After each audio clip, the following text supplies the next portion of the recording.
So my name's Maddie. Hey, my name's Lockie. And we're lucky enough to be involved with Panorama's production of Beauty and the Beast, which goes on in April. I'm playing Belle. And as you can see, I'm most definitely the Beast. I've been lucky enough to work with Panorama before, but most of the time it's in the orchestra pit. So I'm very excited to be actually back on stage again, which is super awesome. And it's my first time with Panorama, but I've worked with CPAC doing The Wizard of Oz and Bonnie and Clyde before this.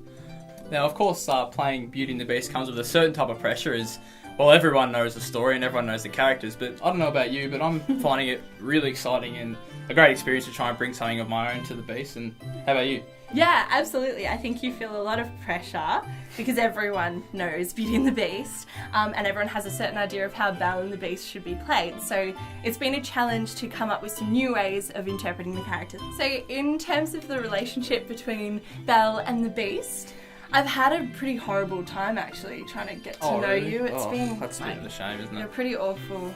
But it's been really fun. It helps for the first act where the Beast is a bit of a true. When we kind of are fans of each other at the start. But it's been really fun because I think as we get to know each other as well, we kind of get further along in the show and it kind of happens quite naturally. And it's funny what you learn about each other as well. We did the waltz the other day and learned we can't dance.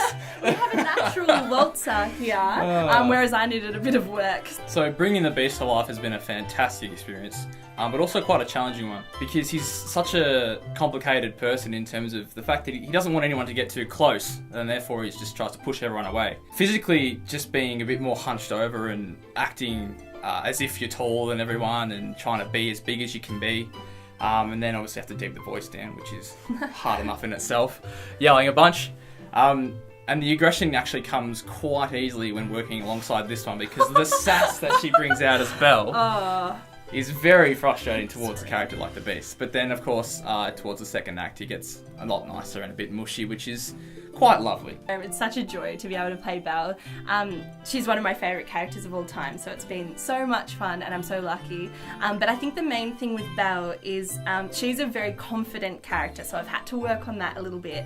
And it's been an interesting experience to work with the director about when to bring out more of the Disney side of her, the Disney princess side, and when she's a bit more down to earth and a bit more real and gritty. So that's been a real challenge, but such an exciting one too. So all together with this massive and amazing cast and crew, this show's been an absolute joy to work on, and so hopefully we can see all your faces down there at the Frankston Arts Centre from the 13th to the 22nd of April. We're really looking forward to seeing you all there. It should be a fantastic show, but make sure you get your tickets really soon before they all sell out.